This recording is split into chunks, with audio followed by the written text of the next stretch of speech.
মূল ভূখণ্ড থেকে প্রায় ৪,০০০ কিলোমিটার দূরে অবস্থিত মার্কিন ব্রিটিশ সামরিক ঘাঁটিতে ইরানের মিসাইল হামলার পর এ নিয়ে চলছে জোর আলোচনা। ইন্টারকন্টিনেন্টাল ব্যালিস্টিক মিসাইল, যা সংক্ষেপে পরিচিত আইসিবিএম নামে, এটি এমন এক ধরনের দূরপাল্লার ক্ষেপণাস্ত্র যা এক মহাদেশ থেকে আরেক মহাদেশে আঘাত হানতে সক্ষম। এই অস্ত্রের সর্বনিম্ন পাল্লা ৫,৫০০ কিলোমিটার।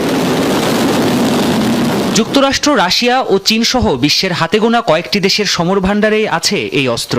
যুক্তরাষ্ট্রের রয়েছে মিনিটম্যান 3 আইসিবিএম মিসাইল, এর পাল্লা সর্বোচ্চ ১৩,০০০ কিলোমিটার। অপরদিকে মার্কিন মিত্রদেশ যুক্তরাজ্য ও ফ্রান্সের কাছে রয়েছে সাবমেরিন থেকে উৎক্ষেপণযোগ্য আইসিবিএম। যুক্তরাষ্ট্রের সাথে পাল্লা দিয়ে আইসিবিএম এর বিশাল ভান্ডার গড়েছে রাশিয়া। তাদের আছে RS সিরিজের একাধিক মিসাইল, যেগুলো সর্বোচ্চ পাল্লা ১১,০০০ কিলোমিটার। একইভাবে চীনের রয়েছে ১৩,০০০ কিলোমিটার রেঞ্জের DF সিরিজের মিসাইল। উত্তর কোরিয়া সর্বোচ্চ ১৫,০০০ কিলোমিটার রেঞ্জের তাইপোডং সিরিজের আইসিবিএম বানিয়েছে। এছাড়া ভারত ও পাকিস্তানের কাছেও রয়েছে পরীক্ষামূলক বা উন্নয়নশীল কিছু দূরপাল্লার মিসাইল।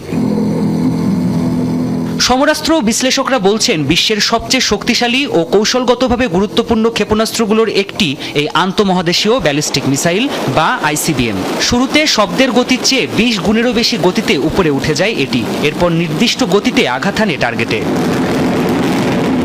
যুক্তরাষ্ট্র, চীন সহ বিশ্বের অনেক দেশ ভূমি, আকাশ ও জলপথ ৩ দিক থেকে হামলার উপযোগী করে এই অস্ত্র তৈরি করেছে।